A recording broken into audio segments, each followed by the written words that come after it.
The water was wrong. Commander Dara Voss felt it before the instruments confirmed it, a faint pressure change against the hull of the TFS Gallows Deep, the kind of shift that meant something vast had altered the ocean's equilibrium from orbit. She stood at the center of the command deck, one hand resting on the steel railing that separated her station from the forward sensor pit, and watched the depth gauge hold steady at 1,400 meters. Around her, the submarine hummed. Not the mechanical hum of engines. The Gallows Deep ran colder than that, her drive signature buried so far below ambient noise that the ship's own crew sometimes forgot the engines were running. This was the hum of pressure. The weight of an alien ocean pressing against a hull that had been designed, 41 years ago, to survive places where nothing was supposed to survive. Con sonar. Lieutenant Eric Torvald's voice came from the forward pit, flat and precise. New contact.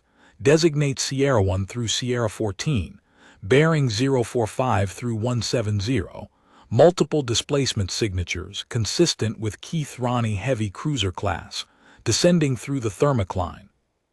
14 ships. Voss closed her eyes for 2 seconds not to think, but to feel the submarine around her, the way she always did before things changed. The Gallows Deep was not a warship in any way the Keith Ronnie would recognize. She carried no torpedo tubes, no missile bays, no railgun arrays. She was 63 meters of matte black composite hull, shaped like a flattened teardrop, with a sensor suite that could read the electrical field of a single nerve impulse from 9 kilometers away, and a drive system that produced less thermal signature than the ambient heat of the ocean floor. Her crew numbered 31. Her displacement was 4,000 metric tons. She was, by every conventional metric, the least threatening vessel in the Terran fleet. She was also the only vessel in the Terran fleet that could do what Voss was about to ask her to do. Depth of the contacts, Voss asked. Sierra Group is passing through 600 meters, rate of descent consistent with search pattern Keith Ronnie 7. They're running active sonar on the bioharmonic band. Keith Ronnie 7. Voss knew the pattern by heart. The Keith Ronnie convergence, the hive mind collective that had spent the last 9 months besieging the human colony on Vareth Prime, used 7 distinct search patterns for subsurface operations. Patterns 1 through 6 were methodical, grid-based, designed to locate conventional submarines. Pattern 7 was different.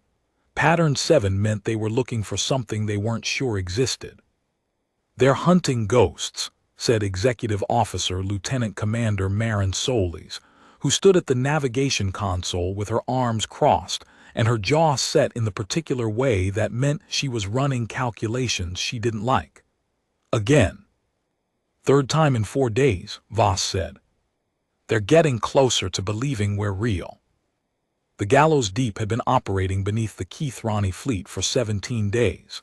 17 days of silent running at depths between 1,200 and 1,800 meters, in an ocean that the Keith Ronnie's own surveys had classified as biologically hostile below 800 meters. The pressure, the temperature, and the chemical composition of Vareth Prime's deep ocean made it, by every species engineering standards, uninhabitable for military hardware. No ship could operate there. No sensor could function reliably. No weapon system could maintain targeting solutions through the thermal layering and chemical interference. No alien ship could operate there. That distinction, that precise, specific, categorical distinction, was the reason the Gallows Deep existed. Voss remembered the day she had first seen the submarine's design specifications. It was 11 years ago, in a briefing room buried 3 levels below the Terran Fleet Command Complex on Arcturus Station, and the officer presenting was Rear Admiral Josiah Cray, a man whose career had been built on the principle that the most dangerous weapon was the one your enemy believed was impossible. "The Shadow Vessel Program," Cray had said, standing at a display that showed hull cross-sections and pressure tolerance curves, "is not about stealth in the conventional sense. Every species in the galactic record has stealth technology. Cloaking fields, sensor dampening, low-emission drive systems. These are solved problems. The Keithrani alone operate 47 distinct stealth platforms. What the Shadow Vessel program addresses is a different problem entirely. He had zoomed the display to show the operational envelopes of every known military submarine and submersible in the galactic archive. A dense cluster of data points, all falling within a narrow band of depth, pressure, and temperature tolerances. Every species builds to the same margins, Cray continued, because every species engineering doctrine begins with the same assumption, that the operational environment has boundaries, and that those boundaries are defined by physics. Pressure hulls are designed to a safety factor. Drive systems are rated for a maximum ambient temperature. Sensor suites are calibrated to function within known chemical compositions. These are rational, engineering-driven decisions. They are also, collectively, the single largest blind spot in galactic military doctrine. He had drawn a line on the display, below the cluster of data points, below the deepest operational depth of any known military vessel, in the zone that every species engineering manuals labeled non-viable. The Shadow Vessel operates here, Cray said, not because the physics are different, because human engineering doctrine asks a different question. Every other species asks, what depth can our hull survive? We ask, what depth does the enemy believe is impossible, and how do we build a hull that operates there? Voss had studied under Cray for 3 years after that briefing. She had watched him argue with procurement boards, fight with budget committees, and lose 2 flag-rank promotions because the Shadow Vessel program was, in the words of one senior admiral she preferred not to name, a solution looking for a problem we don't have. Cray had died 14 months ago, quietly, in a hospital bed on Arcturus, his body surrendering to the accumulated damage of a career spent in too many places where human bodies weren't designed to go. He had never seen the Gallows Deep deployed in combat. Voss intended to make his death mean something today. Sonar Khan, her voice was steady. Track Sierra Group and report when they reach minimum depth. Helm, maintain current course and depth. Reduce speed to 2 knots. Khan, sonar, I. Sierra Group is at 520 and still descending. Helm, I, reducing to 2 knots. The Gallows Deep slowed. At 2 knots, she was barely moving, a dark shape drifting through water that was 3 degrees above freezing, at a depth where the pressure was enough to crush any standard-grade military hull like aluminum foil. Her composite hull was not standard grade. It was a laminate of carbon weave and pressure-reactive ceramic that had been developed over 9 years by a team of 37 engineers who had started from the assumption that the hull needed to survive at depths where structural failure was supposed to be guaranteed. The ceramic layer contracted under pressure, becoming denser, harder, more resistant to deformation as the depth increased. The deeper the Gallows Deep went, the stronger she became. It was, Voss reflected, a very human solution to an impossible problem. Don't avoid the pressure. Make the pressure work for you. Above them, 1,400 meters above, in the thin, bright waters of the Vareth Prime continental shelf, the Keithrani siege fleet held its formation. 4,216 ships, arranged in a sphere around the planet, their hulls linked by the bioharmonic network that gave the convergence its name. Every Keithrani vessel was both a ship and a neuron, each one processing, communicating, contributing its sensor data and its computational capacity to the collective intelligence that directed the siege. The fleet didn't have an admiral. It didn't have a command structure. It had a mind, a distributed consciousness that processed information across 4,000 nodes simultaneously, that saw through 4,000 sensor arrays at once, that made decisions with the cold, algorithmic precision of a system that had never learned to doubt itself. The mind's name, insofar as a hive intelligence could be said to have a name, was the Keithrani convergence itself. It was the fleet. The fleet was it. Individual ships were not individuals. They were cells. Their hulls were organic composites, grown, not built, each one a seamless ovoid of chitin analog plating that pulsed with bioluminescent running lights in rhythms synchronized to the collective thought cycle.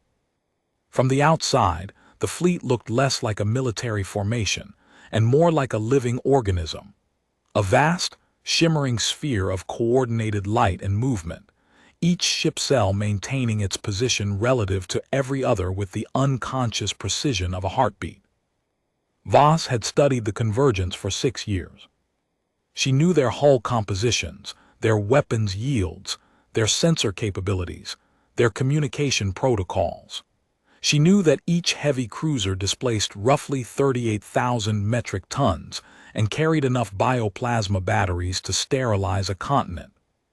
She knew that the heaviest concentration, approximately 800 ships, clustered directly above the Kithrin Trench, forming what Terran intelligence analysts called the neural core, the zone where bioharmonic signal density was highest, where the Convergence thought fastest, processed most efficiently, and reacted with the shortest latency. 800 ships above her, each one 38,000 metric tons, each one armed. Each one a neuron in a mind that had been searching for her, with increasing urgency for 17 days. And the mind had been scanning the deep ocean for 17 days, finding nothing, and growing increasingly uncertain about the nothing it was finding. Sierra Group has reached minimum depth, Torvald reported. 790 meters. They're leveling off.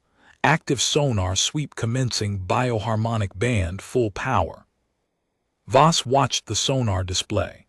The Keithrani's active pulses appeared as bright green waves radiating downward from the 14 contacts, spreading through the water column like searchlights through fog. The bioharmonic band was the Keithrani's proprietary frequency, a sonar system that used the same electromagnetic wavelengths as the Convergence's neural communication network, essentially turning every ping into both a sensor sweep and a thought. When the ping returned, it carried information that the individual ship and the collective mind processed simultaneously. The pulses reached the Gallows Deep's depth. Voss watched them pass through the water around the submarine, watched the energy signatures wash over the hull and continue downward, toward the ocean floor 1,600 meters below. The Gallows Deep didn't appear on the return pulse. She never did. Her hull's composite surface absorbed the bioharmonic frequencies the way deep ocean sediment absorbed light, passively, completely, without reflection. The Keithrani sonar saw what it expected to see at 1,400 meters: water, pressure, chemical density. Not a submarine. A submarine at this depth was, by every calculation the Convergence had ever run, impossible. Clean return on all 14 contacts, Torvald confirmed. No detection. Sierra Group is beginning ascent. Solis exhaled quietly. That's the 9th sweep in 17 days. They keep looking harder and finding the same nothing. They're not finding nothing, Voss said. They're finding an absence that doesn't match their models.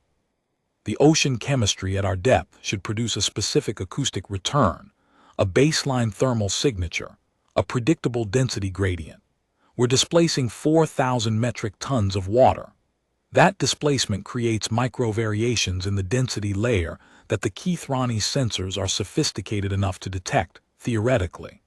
But their processing algorithms are designed to filter out variations below a threshold they've calculated as non-viable for military hardware. We're below that threshold. We're not invisible, we're impossible, and their mind can't process impossible.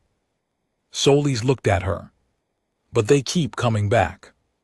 Because something in the network, some node, some fragment of processing capacity, is registering the anomaly even though the collective mind is discarding it. Think of it as an itch the mind can't scratch. It doesn't know we're here, but it knows something is wrong with its model of what's here. This was the window. 17 days of patience, of silent running, of watching the siege fleet strangle Vareth Prime's colony of 340,000 civilians, while the Gallows Deep waited in the dark below. 17 days during which the Terran Relief Force, 62 warships under Rear Admiral Chen, staging at the Vareth transit point 18 hours away, had been unable to break through the Keithrani's outer perimeter. The Convergence's 4,000 ships formed a defensive sphere so dense that every approach vector was covered by overlapping fields of fire. Chen had probed twice and lost 7 ships. The math was simple and brutal. A conventional assault against the siege fleet would cost the Terran force between 40 and 60% casualties before reaching weapons range, and the surviving ships would face a fleet that outnumbered them 68-1.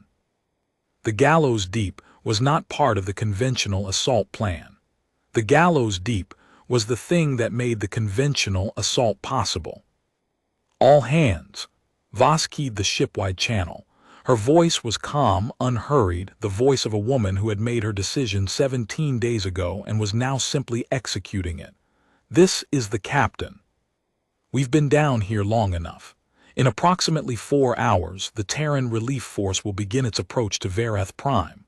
When they do, the Keithrani Convergence will orient its fleet to engage, all 4,000 ships, linked, processing, acting as a single mind.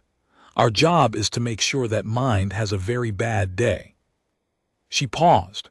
Around the command deck, 30 faces were turned toward her, officers and enlisted, men and women, all of them pale from 17 days without sunlight, all of them steady. The Convergence's distributed intelligence runs on the bioharmonic network, the same network they use for sonar, communication, and fleet coordination. Every ship is a node. The network has no central server, no single point of failure. That's what makes it so effective. That's also what makes it vulnerable, because a network that has no single point of failure is a network that trusts every node equally.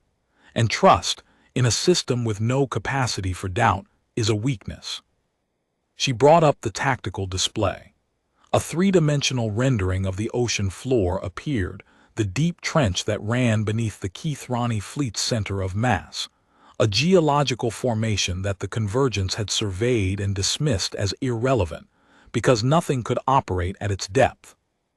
At the bottom of the Keithran Trench, 1,840 meters down, there is a geological feature that the Keithrani survey classified as a hydrothermal vent cluster.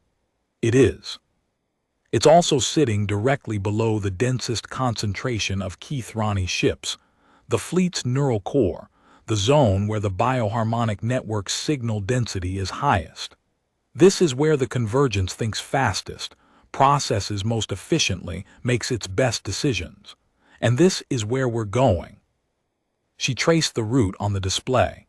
We will descend to 1,800 meters, navigate the trench floor to the vent cluster, and deploy the crucible system. The silence on the command deck had a weight to it now. Every officer aboard knew what the crucible system was. It was classified at the highest level the Terran fleet maintained. A weapons package that had been loaded aboard the Gallows Deep before departure, and that Voss had briefed to her senior staff only, under orders that prohibited written records, electronic documentation, or any form of transmission that might be intercepted. The crucible was not a weapon in the conventional sense. It was a signal emitter, a device that could broadcast on the bioharmonic frequency band at a power level sufficient to saturate every node in the Keithrani network within a radius of 900 kilometers. When activated, it would inject a signal into the Convergence's neural network that the individual nodes would process as a valid thought, a command from the collective mind itself. The signal was simple, elegant, and catastrophic. It told every node that every other node had been compromised. In a system built on absolute trust between nodes, the introduction of universal doubt was not a disruption. It was a dissolution. Every node would simultaneously attempt to verify the integrity of every other node. Every verification attempt would generate traffic that looked, to every other node, like evidence of compromise. The cascade would be self-reinforcing, self-accelerating, and within approximately 90 seconds would reduce the Keith-Rani convergence from a unified intelligence commanding 4,000 ships to 4,000 individual vessels, each operating independently, each cut off from the collective mind, each suddenly and catastrophically alone. The crucible requires proximity to the neural core to achieve full saturation, Voss said. Effective range is 900 kilometers. The neural core is directly above the trench. We will be directly below it. The signal propagation through the water column adds a delay. The deep ocean acoustic properties of this planet mean the signal will take approximately 11 seconds to reach the fleet from our depth. During those 11 seconds, the convergence will detect the signal source. It will identify our position, and it will respond. She let that sit. The convergence's response time for subsurface threats is, based on our observation over 17 days, between 14 and 18 seconds. The crucible's activation to saturation time is 11 seconds. That gives us a margin of 3 to 7 seconds between the moment the signal reaches the fleet and the moment the fleet can respond to our position. 3 seconds, Soli said quietly. 3 seconds at minimum. The convergence has never engaged a threat at 1,800 meters. It has no protocols for it. Its weapon systems are not calibrated for it. Its targeting solutions will need to compensate for pressure, temperature, chemical interference, and thermal layering that its fire control systems have never been asked to process. All of that adds time, but the math says 3 seconds at minimum, and I don't plan on hoping for more. Captain, Chief Petty Officer Lane Rask, the senior enlisted aboard, spoke from the weapons console. She was a compact woman with cropped gray hair and hands that had loaded ordnance on 6 different classes of submarine over a 24-year career. The crucible draws full power from the reactor. Once we activate, we lose propulsion for approximately 90 seconds while the reactor cycles back to drive configuration. I know.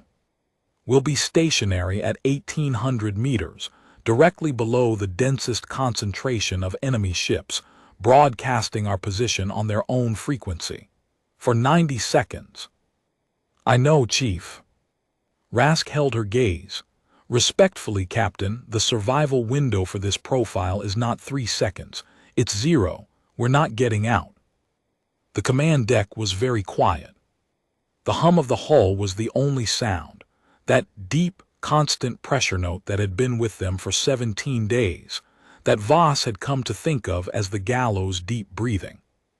The survival window for the 340,000 civilians on Vareth Prime is also 0 if we don't do this, Voss said. Chen's force cannot break through the convergence while it's unified. If the mind fragments, Chen's 62 ships engage 4,000 individual vessels operating on backup autonomous systems with no coordination, no collective targeting, no shared sensor data. The math changes from 68 to 1 against us to 62 against 4,000 panicked ships that have never fought alone. She paused. Admiral Cray used to say that the most dangerous weapon is the one your enemy believes is impossible. We are that weapon. This is what we were built for. Rask held her eyes for 3 more seconds. Then she nodded once and turned back to her console. Voss remembered Cray in that moment, not the admiral at the briefing display, but the man in the hospital bed 14 months ago when she had visited him for the last time. His body had been failing, lungs scarred from years of breathing recycled air in deep submersion vessels, bones weakened by prolonged exposure to high-pressure environments, his cardiovascular system worn down by the cumulative stress of a life, spent in places where human physiology was pushed to its documented limits, and then past them. You'll get the gallows deep, he had said, his voice thin but steady. The program survived the budget cuts, 4 boats in the class. You'll get the first. Sir, you should be resting. I'll rest when I'm dead, Commander, which is approximately next Thursday based on what the doctors aren't telling me. A ghost of a smile. Listen, The shadow vessel is not a submarine. It's a philosophical argument. Every species in the galaxy builds to survive. We build to survive where survival is supposed to be impossible. That's not engineering. That's a statement about what we believe is worth risking everything for. What's the statement, sir? That the line between possible and impossible is not drawn by physics. It's drawn by what you're willing to pay. He had coughed then, a wet, rattling sound that made Voss's chest ache. The gallows deep will go where nothing can go. She will do what nothing can do, and the enemy will not believe she exists until the moment she proves them wrong. That moment, when the impossible becomes real, that's the weapon. Not the hull, not the sensors. The moment. He had died 9 days later. Voss had been at the commissioning ceremony for the gallows deep when the notification came through. She had read it, put it in her pocket, and continued the ceremony without expression. Later, alone in the captain's cabin of the submarine Cray had spent 20 years fighting to build, she had allowed herself 7 minutes of grief. Then she had started learning every system aboard by memory, every tolerance, every operational limit, every capability that wasn't in any manual because the people who designed it had been told not to write it down. Now she was 1,400 meters below the surface of an alien ocean, 4 hours from the moment that would justify every year Cray had spent arguing, fighting, losing promotions, and dying slowly in pursuit of an idea that no one else believed was necessary. "Helm," Voss said, "come to heading 175, descend to 1,800 meters, speed 3 knots. Helm, aye, heading 175, descending to 1,800. The gallows deep tilted downward, her bow angling into the dark. The pressure increased. Voss felt it in her sinuses, a subtle tightening that the medical officer had told her was psychosomatic, but that she experienced every time the submarine descended past 1,500 meters.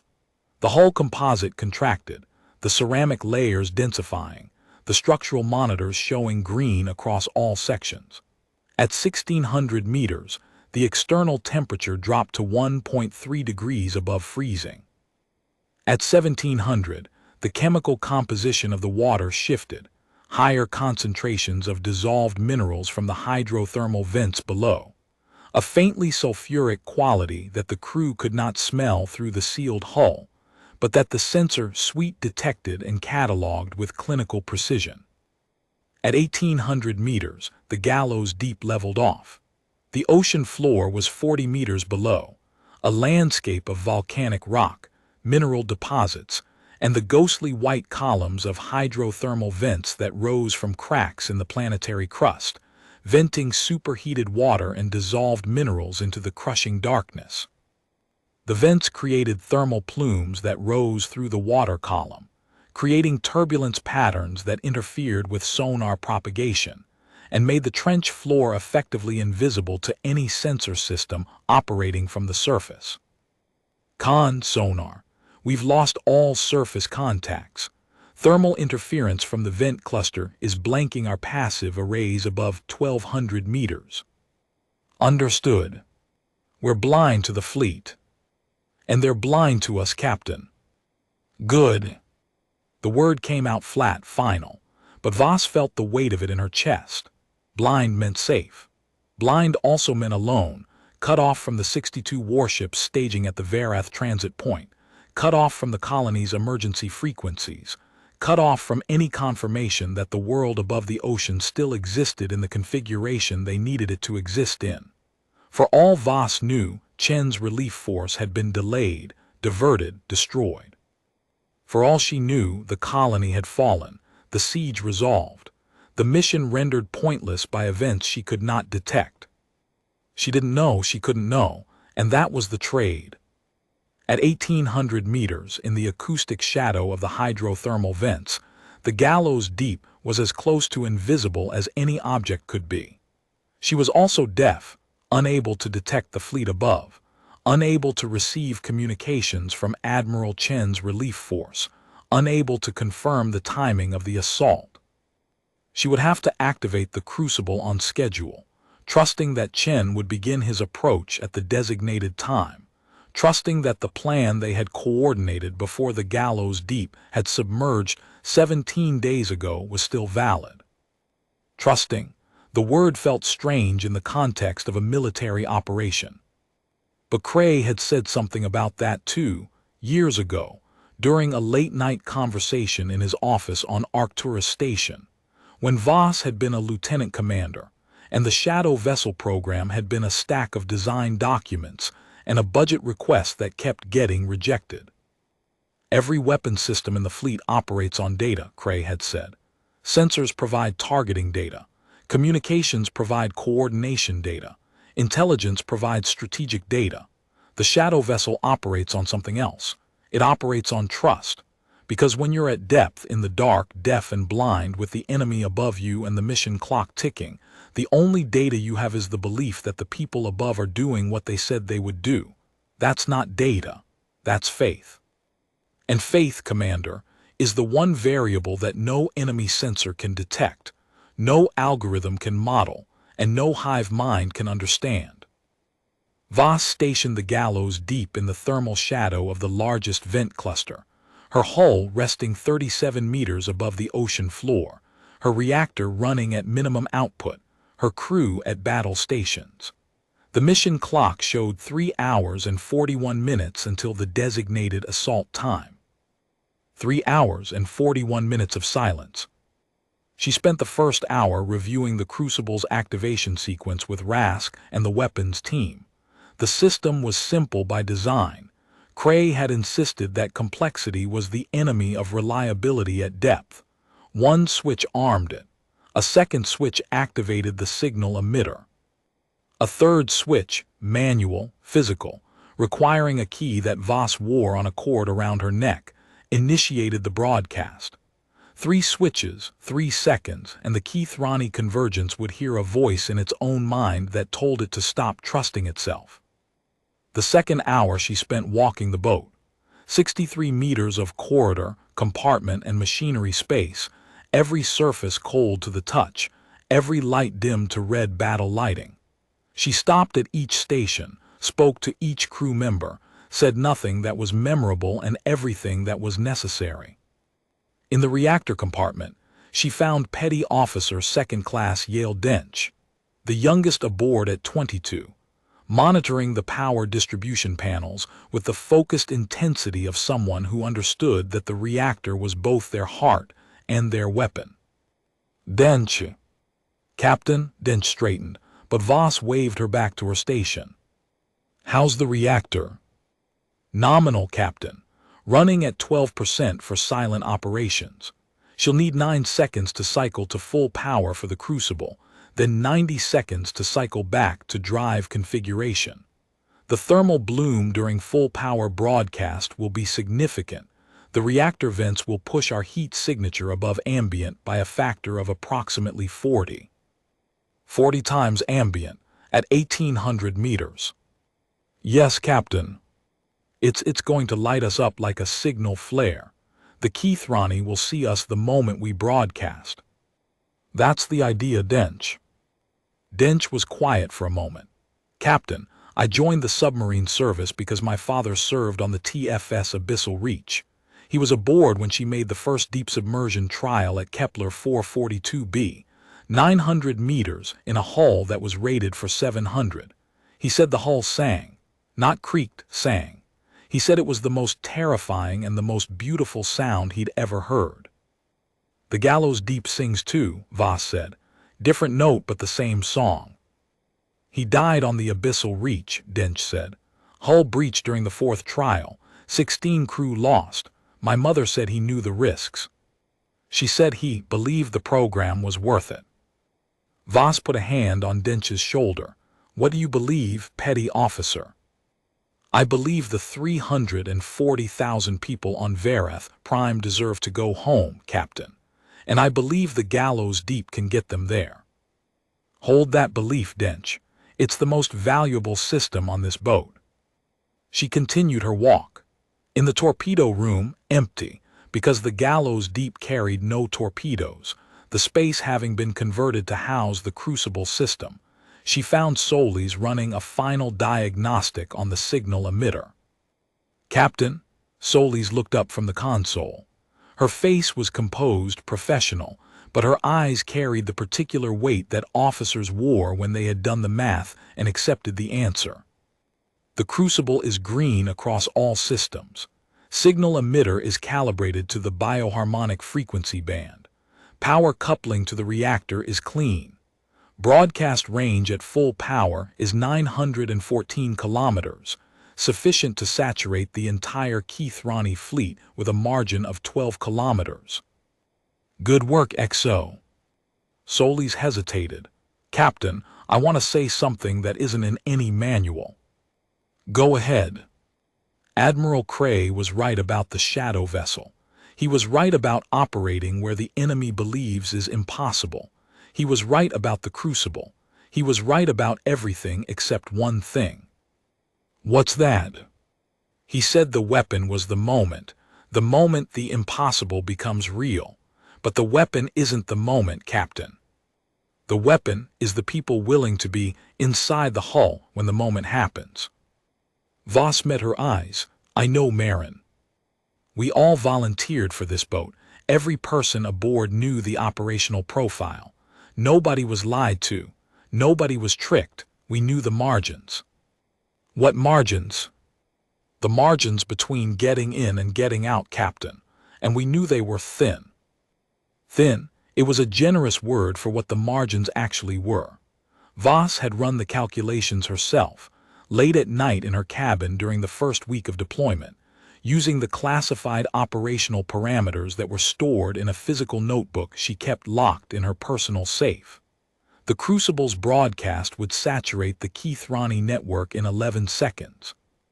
The Keithrani's response time was 14 to 18 seconds, but the response was not a single event. It was a cascade. The moment the convergence detected the broadcast source, every ship in the neural core zone, the densest part of the fleet, approximately 800 vessels, would simultaneously orient weapons downward. The volume of firepower directed at the trench floor would be sufficient to boil the ocean to a depth of 2,000 meters in a radius of 3 kilometers. The gallows deep could survive at 1,800 meters. She could not survive 800 ships firing simultaneously into the water above her. Voss had not shared the calculations with the crew. She had not needed to. They were submariners. They understood pressure, and they understood the difference between a hull that could take pressure and a hull that could take weapons fire. The gallows deep was the former. She was emphatically not the latter. "XO," Voss said. "The margins are what they are. What matters is what's on the other side of them." Solis nodded. 340,000, Captain. 340,000. The third hour passed in something that was not quite silence and not quite peace. The crew had returned to their stations after Voss's walkthrough. Conversations were quiet, clipped, functional, the language of people who had said everything personal they needed to say and were now operating in the register of their training. Voss heard snatches as she passed compartments on her way back to the command deck. A reactor technician reviewing shutdown procedures with his partner. A sonar operator calibrating her headset for the 1,000th time, adjusting frequencies she couldn't currently receive. A ritual of readiness that had nothing to do with the equipment and everything to do with the hands performing the adjustment. In the galley, Petty Officer Neem had prepared a final meal, not because anyone was hungry, but because the act of cooking was his way of saying something he didn't have words for. The food was simple. Emergency rations reconstituted into something that approximated soup, flavored with a packet of dried herbs that Neem had smuggled aboard in violation of 3 separate fleet regulations regarding personal effects in submersible vessels. The herbs were rosemary. The smell filled the forward compartments with something warm, something terrestrial, something that reminded every person aboard of a planet they might not see again. Voss accepted a cup. She drank it standing at the hatch to the command deck, the ceramic warm in her hands, the taste sharp and green and entirely wrong for a submarine at 1,800 meters beneath an alien ocean. It was, she thought, the most important meal she had ever eaten. She returned to the command deck and sat in the captain's chair, a functional steel seat with minimal padding, bolted to the deck at the exact center of the compartment, positioned so that she could see every station, every display, every face. She watched the clock. At T-minus 30 minutes, she ordered the reactor brought to standby. Dench's team cycled the power plant from 12% to 40%, enough to begin the warm-up sequence for the crucible's power coupling, without producing a detectable thermal signature at this depth. At T-minus 15 minutes, she ordered the crucible armed. Rask flipped the first switch. A green light appeared on the weapon's console, a single, steady glow that meant the signal emitter was in standby mode, its capacitors charging, its frequency array locked to the Keithrani bioharmonic band. At T-minus 5 minutes, she ordered all stations to report readiness. Sonar ready. Helm ready. Navigation ready. Reactor ready. Weapons ready. Communications ready. A pause from the communications officer. For what it's worth, Captain, we're still deaf to the surface. Understood, we go on schedule. At T-minus 2 minutes, Voss stood. She felt the command deck around her, the cold steel railing, the dimmed red lighting, the hum of the hull that had been her world for 17 days. She thought briefly and without sentimentality about the fact that this room was the last room. Not the last room she would see. She could see the corridor, the reactor compartment, the escape capsule bay. But this was the last room that mattered. This was where the decision lived. She took the key from around her neck, a small, unremarkable piece of machined steel, no larger than the key to a standard footlocker, and held it between her thumb and forefinger. The key was warm from her skin. It had been around her neck since the day the Gallows Deep had left port, and in 17 days it had absorbed her body heat so thoroughly that it felt like a part of her. All hands, this is the captain. In 2 minutes we activate the crucible. The broadcast will last 11 seconds. During those 11 seconds, we will inject a dissolution signal into the Keithrani Convergence's neural network. The signal will tell every node in the network that every other node has been compromised. The convergence will fragment. 4,000 ships will lose their collective mind simultaneously, and Admiral Chen's relief force will have the opening it needs to break through and relieve Varath Prime. She paused. I want you to know 3 things. First, the crucible works. We tested it. The engineers who built it tested it. Admiral Cray tested the principles on which it's built across 3 decades of research. It works. Second, the 340,000 civilians on Varath Prime have been under siege for 9 months. They are running out of food, water, and air. Without the relief force, they die. Every single one of them. Third, this crew, this submarine, and this mission are the reason those people will live. Not the 62 warships above. Not the fleet command structure. Not the politicians who debated for 4 months before authorizing this deployment. Us. 31 people in a submarine that the enemy doesn't believe exists, at a depth the enemy doesn't believe is survivable, carrying a weapon the enemy doesn't believe is possible. She inserted the key into the manual activation panel. Admiral Cray spent 20 years building the Shadow vessel program because he believed that the most dangerous weapon is the one your enemy believes is impossible. Today, we prove him right. T-0. Weapons, activate the crucible. Full broadcast. Rask flipped the second switch. The reactor surged. Voss felt it through the deck plates, a sudden, massive draw of power as the crucible's signal emitter pulled everything the reactor could give. The lights dimmed.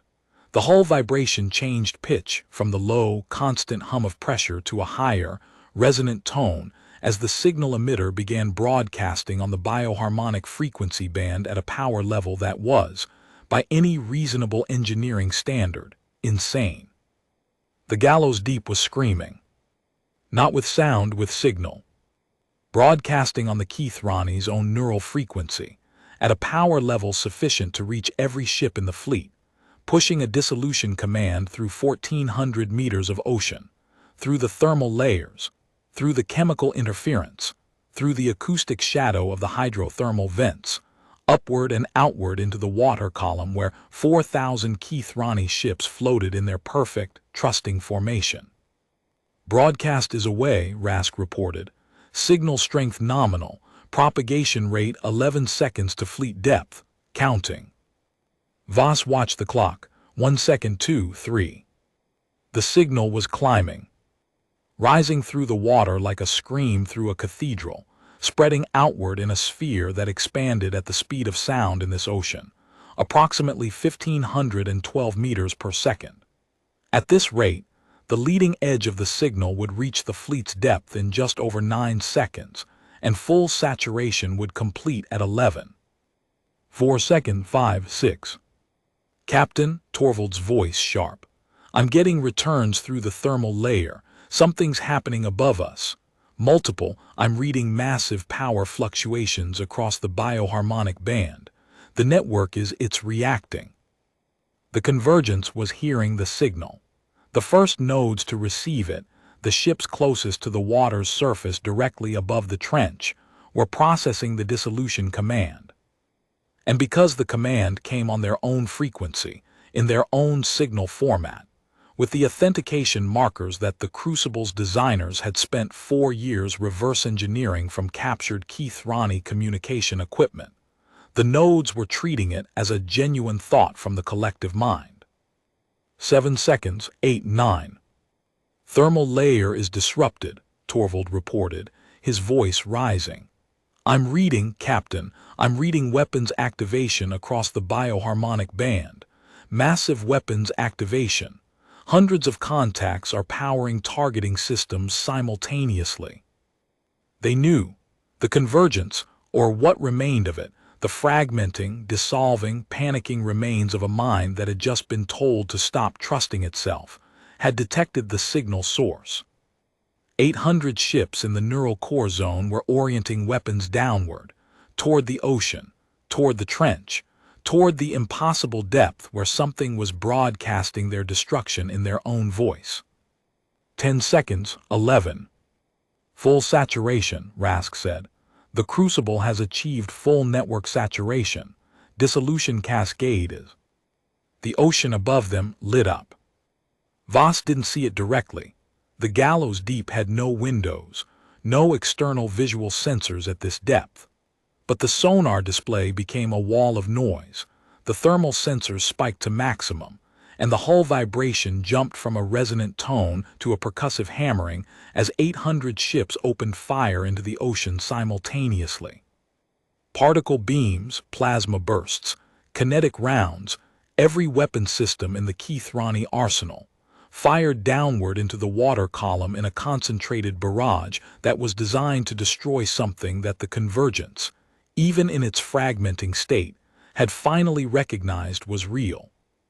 The first impacts hit the thermal layer at 1,200 meters, boiling the water, creating superheated steam pockets that expanded explosively and disrupted the acoustic environment even further.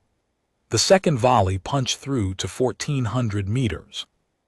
A third volley followed within seconds, and then a fourth, the individual ships in the neural core firing independently, without coordination, each one selecting its own targeting solution and firing as fast as its weapons systems could cycle. The result was not a precision strike, but a saturation bombardment. A storm of energy and kinetics pouring into the ocean in a pattern that had no pattern, that was driven not by tactical calculation, but by the collective panic of 800 newly individual minds that had just been told they could not trust each other.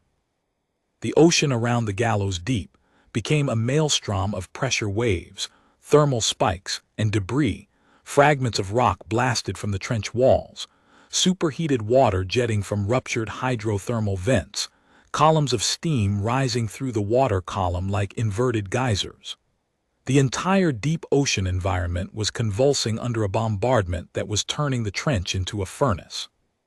The temperature outside the hull spiked from near freezing to 67 degrees in the span of 4 seconds, as superheated water from the bombardment zone mixed with the ambient deep ocean cold. "Hull breach, compartment 7, someone shouted. "Pressure loss in the forward ballast tanks. Reactor is cycling, drive power in 84 seconds. 84 seconds. Voss gripped the railing as the submarine lurched, her hull groaning under stresses that exceeded the design parameters, not the pressure parameters, which the ceramic laminate was handling, but the concussive parameters, the lateral forces of hundreds of simultaneous weapon impacts compressing the water around the submarine like a fist closing. "All hands, damage control." Solis was on her feet, directing crews, her voice cutting through the chaos with a precision that was almost mechanical. "Seal compartment 7. Reroute ballast to secondary tanks. Keep the reactor cycling." The gallows deep shuddered. A deep, structural sound, not a crack, but a flexion, the hull bending under forces it was never designed to absorb. Voss felt the deck tilt beneath her feet. The lights flickered, went dark, came back in emergency red.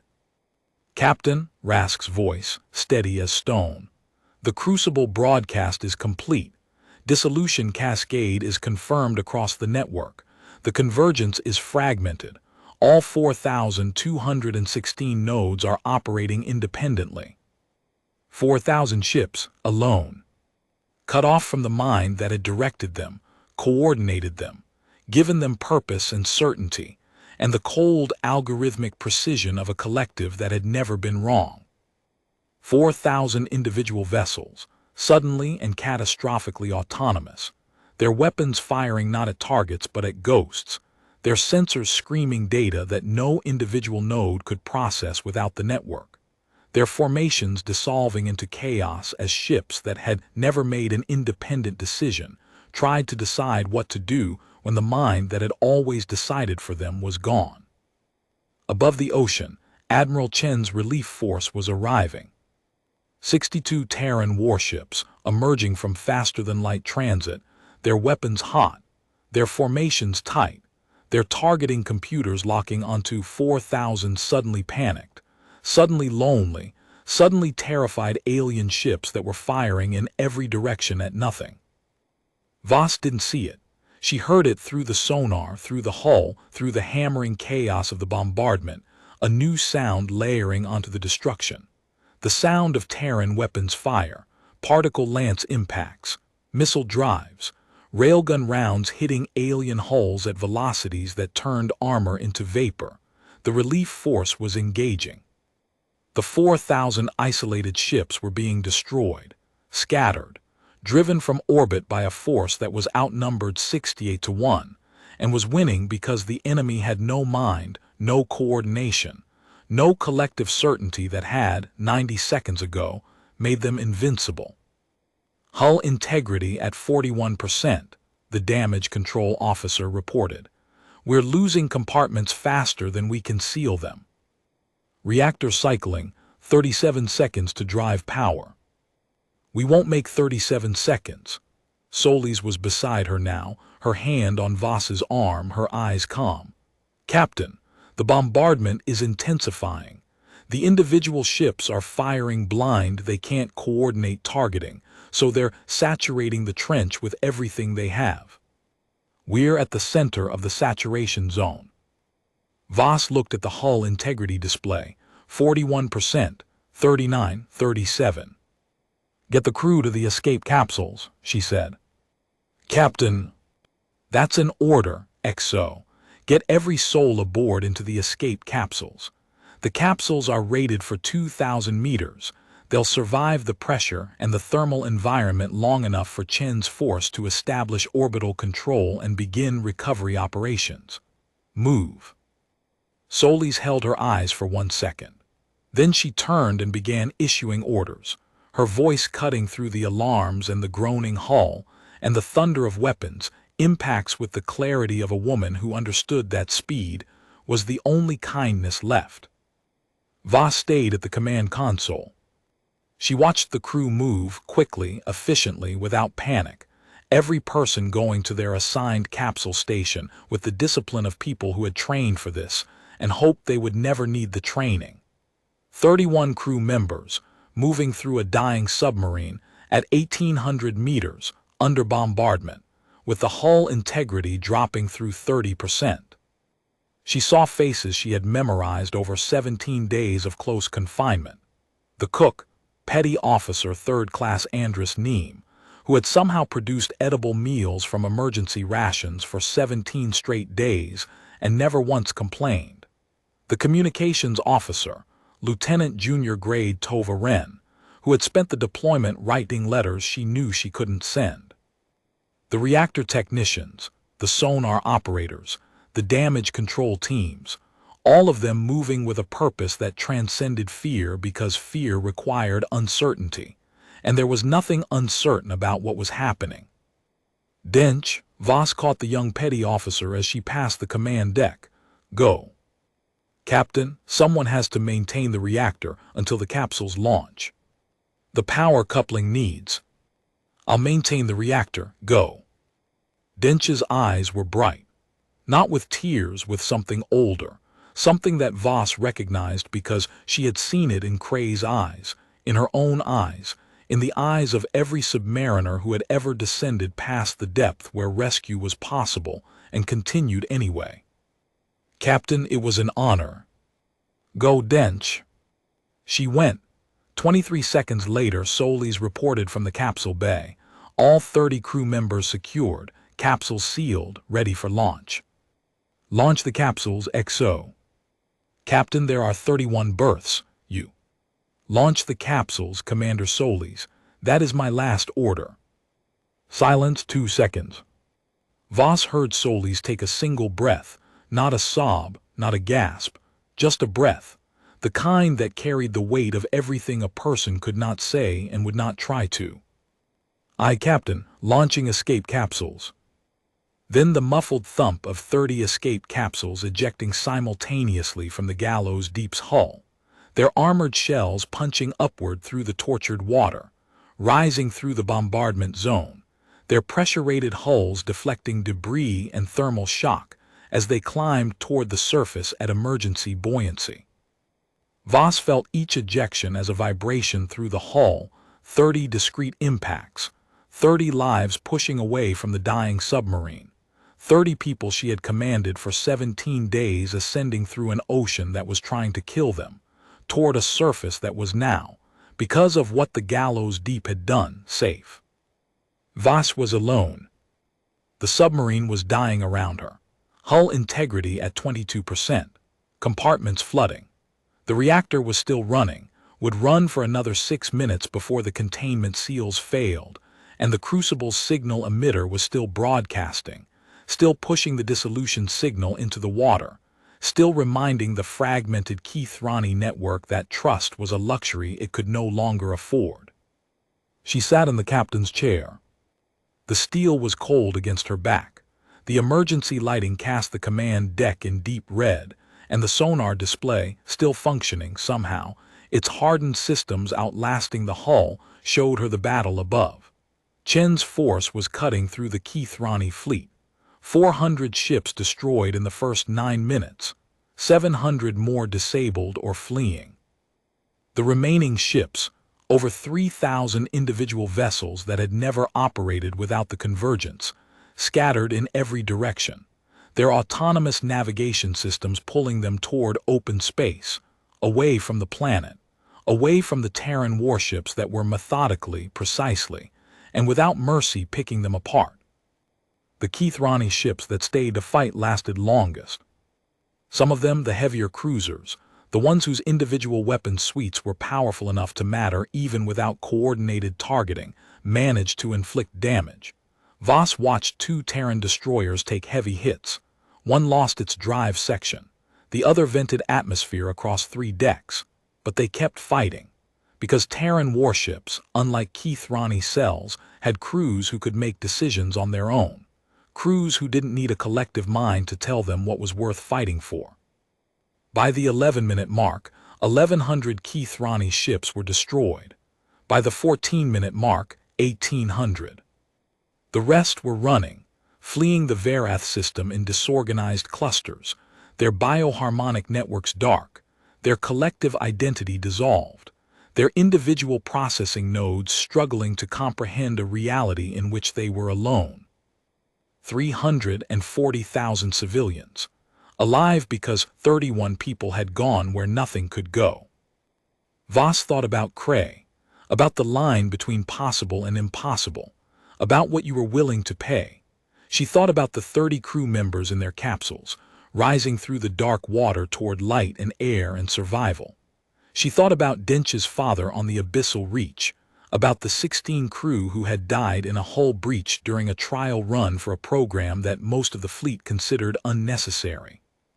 She thought about Solis's voice on the intercom, that single breath, that acceptance, that refusal to waste the last seconds on anything less than duty.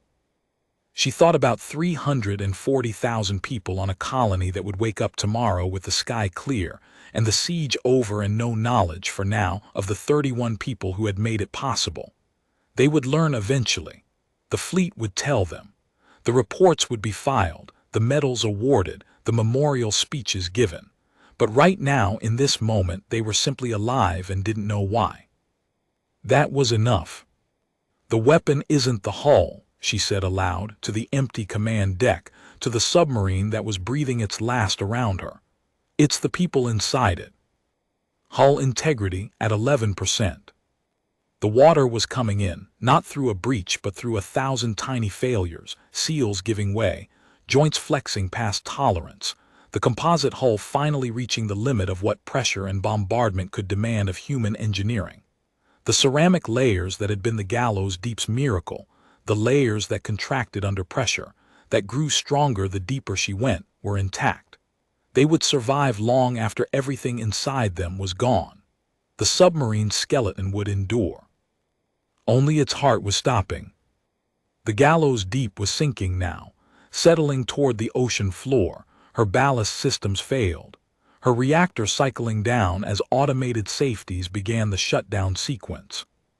The emergency lighting dimmed further, from red to a deep amber that made the command deck look like the interior of a dying star. Consoles flickered and went dark, one by one, their screens bleeding to black as the power distribution network lost the battle against flooding junction boxes and failing relays. She watched the sonar until it went dark. The last thing it showed her was Chen's flagship, the TFS Anvil Gate, taking up orbital position above Varath Prime. The siege was broken. The colony was saved. The relief convoys would begin within hours. The Gallows Deep touched the ocean floor at 1,842 meters. She settled into the volcanic rock and the mineral deposits, her hull resting among the hydrothermal vents that had hidden her for 17 days. The water closed over her. The pressure held her there, steady, absolute, like a hand pressing down on a chest. Voss closed her eyes. In the years that followed, the Battle of Varath Prime became one of the most studied engagements in Terran military history. Admiral Chen's after-action report ran to 1,100 pages. The tactical analysis of the Crucible system's effect on the Keith-Rani convergence was classified for 30 years. The Keith-Rani, after losing 4,216 ships in a single engagement, the most catastrophic military loss in their species' history, withdrew from the Varath sector entirely and did not return. Their surviving leadership spent 9 years attempting to understand how a single vessel, operating at a depth they had classified as impossible, had dissolved their collective mind in 11 seconds. They never fully understood. Their engineering doctrine could explain the hull, the depth rating, the signal emitter, the dissolution signals architecture. Their biologists studied the Crucible's authentication markers and confirmed that they were technically flawless, indistinguishable from genuine convergence thought traffic. Their fleet analysts reconstructed the timeline and confirmed that the 11-second broadcast window was precisely calibrated to the propagation speed of the bioharmonic signal through the oceanic water column. Everything about the attack was explicable. Everything except the one variable that made it possible. What their doctrine could not explain was why 31 humans had volunteered to take a submarine to a place where survival was not expected, had spent 17 days in the crushing dark, had activated a weapon that announced their position to 4,000 enemy ships, and had done all of it knowing, with mathematical certainty, that the hull would not protect them from the response. The divergent variable, the thing that no model could predict and no algorithm could solve, the willingness to go where nothing can go, do what nothing can do, and pay the price that no calculation deems rational. 30 escape capsules were recovered from the ocean of Vareth Prime over the following 48 hours.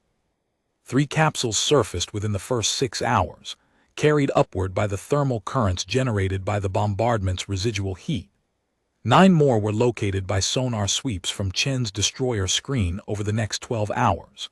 The remaining 18 required deep ocean recovery operations that lasted 2 full days, pulling the armored shells up from depths between 900 and 1,400 meters, where the ocean currents had scattered them. All 30 crew members survived. 3 suffered pressure injuries.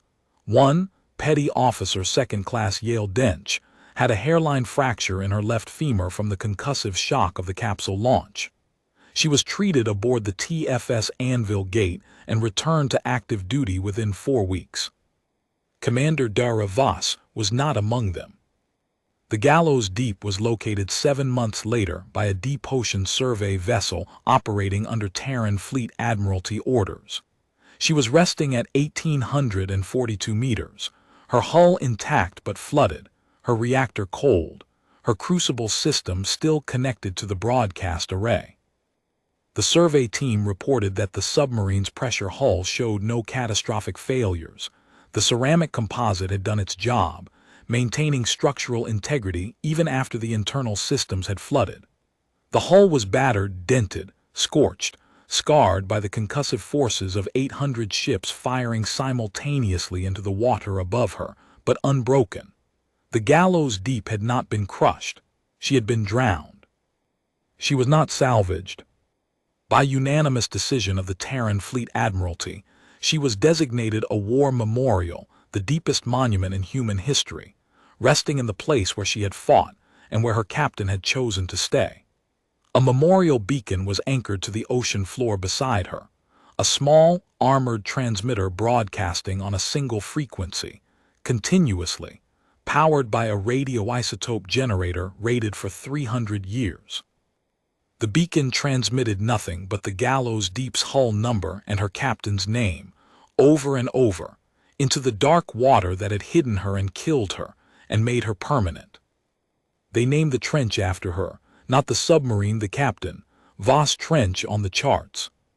1,842 meters of dark water and volcanic rock, marked with a single notation in the Terran navigational database. Here, the impossible became real. Admiral Cray would have liked that. Voss would have told him to stop being sentimental, and then she would have smiled, the way she did briefly, privately, like a lamp switched on and off, and turned back to her console, watching the deep. She was still watching,